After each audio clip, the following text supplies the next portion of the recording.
كيف أتوقف عن التفكير؟ كيف أوقف هذه الفكرة نهائيا؟ كيف أطردها من دماغي؟ أسئلة كيف أوقف؟ كيف أتخلص منه؟ لا تقدم أي نتيجة، لأنها منذ البداية تتجه في الاتجاه الخاطئ، لكونها تفترض أن الإنسان لديه التحكم المباشر في هذه الأشياء. نشوف هذا الفيديو كيتحدث على هذه النقطة هذه. One of the most common questions I get asked is this: how do I stop thinking about my fear? How do I stop obsessing? How do I stop the anxiety? If you're like most, you're searching for videos on how to stop.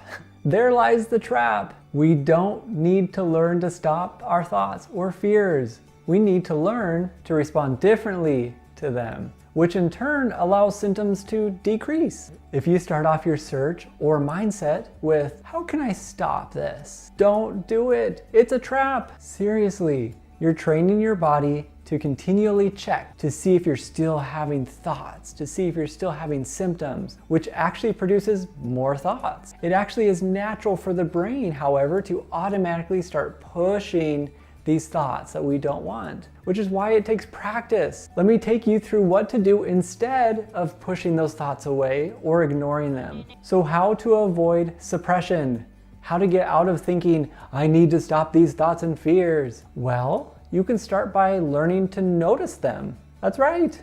When these thoughts occur, notice them. Allow thoughts to be thoughts. Not put any meaning to a single one. A thought is not bad. A thought is not good. A thought is a thought. When a thought brings anxiety or distress, we tend to label it as bad.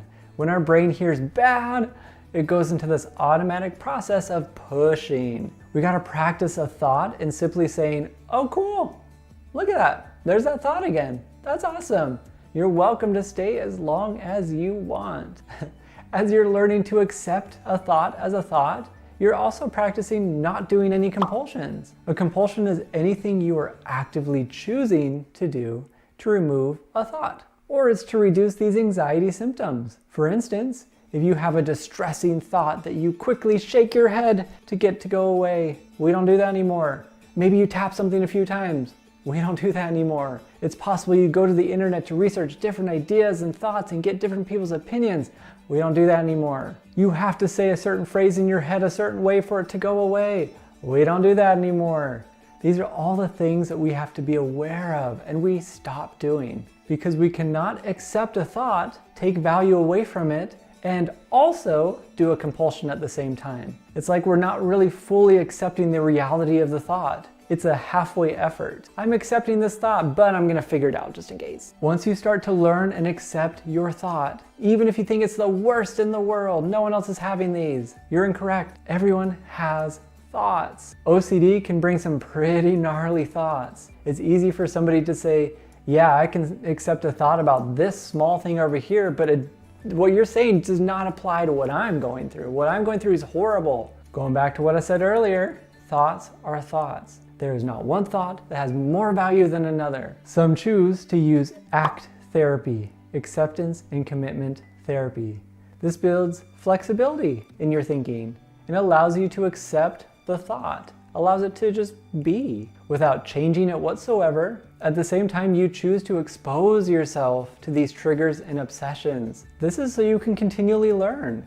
Learn to not respond the way you normally would want to with a thought. For instance, I might pay attention and write down all the triggers I notice that bring these thoughts. I might purposely expose myself to them. I want to see the video, I want to see the picture, whatever it is. Not all at once, but starting off with something small. Maybe it's something that I'm looking at, it's a picture. I'm looking at that. Maybe it's a video. Maybe it's hanging out with my kid. Maybe it's driving. Maybe it's cooking dinner. Maybe it's saying a certain word. Maybe it's touching something. Regardless of what it is, you are practicing engaging with this thing and not doing the compulsion. Pretty much acting like you don't care. Allow the thoughts to come. Allow them to leave. Like I said, woohoo! I love this thought. Amazing. Thank you so much. You don't care how long they stay. They have no value unless you give it value. This takes practice, practice, practice. It's easy for anxiety or OCD to say, this one's important, this one's different. Oh no. It's not different. The tools work for you. They apply for any type of OCD or anxiety fear. But let me tell you, your OCD and anxiety is not different. The next time you think this, I need to get rid of these thoughts. I need to get them to stop. How do I get them to stop? I'm going to ask somebody on a forum. Remember that you're actually doing the opposite. We want to say, oh boy, I love these thoughts. Keep coming. I would hope that you stay all day long. That would be great. Stay forever, please, please, please. I love these thoughts. These types of responses help the brain know that you simply don't care, even if you really do. But it needs to know that it's sending you false signals and you're not giving into it.